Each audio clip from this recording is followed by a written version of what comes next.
کی موت کیسے ہوئی؟ رسول اللہ کے غم میں ہوئی جی. بخاری مسلم میں موجود ہے، نبی اسلام نے پہلے ہی بتا دیا تھا کہ میرے اہل البیت میں سب سے پہلے آ کے تم مجھے ملو گی.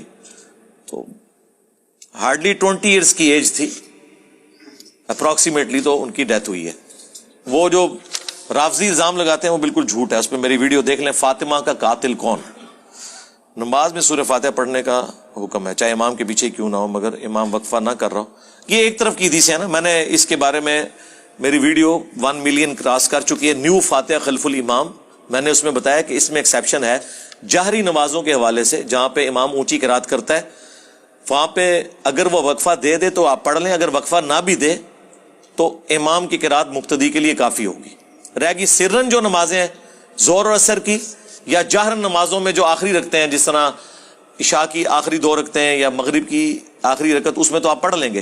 لیکن جب امام قرات کر رہا ہے تو آپ نے خاموشی سے سننا ہے. ایک حدیث مسلم شریف کی بڑی تگڑی حدیث ہے مسلم شریف میں کہ نبی علیہ السلام نے فرمایا کہ امام اس لیے بنایا جاتا ہے کہ تم اس کی اقتداء کرو. جب وہ اللہ اکبر کہے تم اللہ اکبر کہو، جب وہ قرات شروع کرے تم خاموش ہو جاؤ، اور جب وہ ولضالین کہے تو تم آمین کہو. تو اس حدیث مسلم شریف کی اس حدیث سے پتہ چلا کہ وہاں نبی علیہ السلام قرات سے مراد سورہ فاتحہ کی قرات لے رہے تھے، تبھی تو ولضالین آیا نا.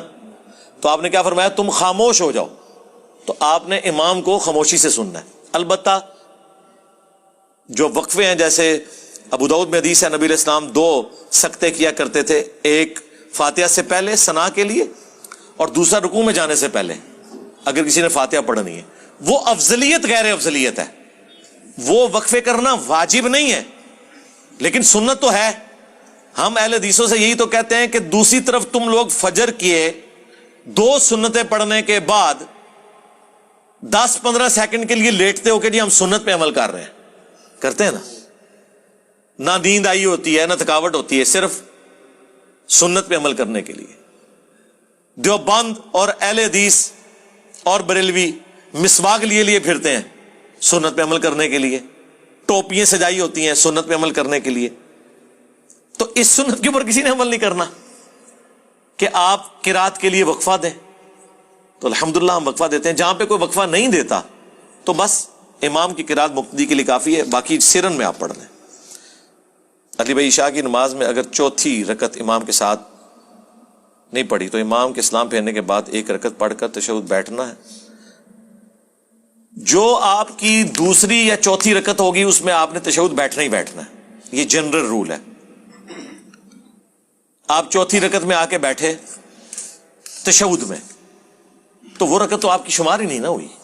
سلام پھیرنے کے بعد آپ پہلی رکعت پڑھ رہے ہیں تو پہلی میں بیٹھا جاتا ہے؟ نہیں.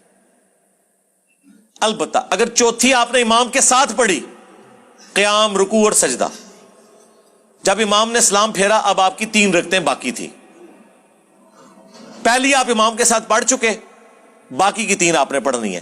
تو جب آپ کھڑے ہوں گے تو وہ آپ کی دوسری رکعت ہوگی، اور چونکہ وہ آپ کی دوسری ہوگی وہ بغیر رفع الیدین کے شروع ہوگی. صرف اللہ اکبر کہہ کے ہاتھ باندھیں گے یا ہاتھ چھوڑیں گے، اور جیسے ہی آپ تشہد میں پہنچیں گے آپ تشہد بیٹھیں گے کیونکہ آپ کی دوسری رکعت ہے. اور پھر تشہد سے جب کھڑے ہوں گے پھر رفع الیدین کریں گے، وہ آپ کی تیسری ہوگی. یہ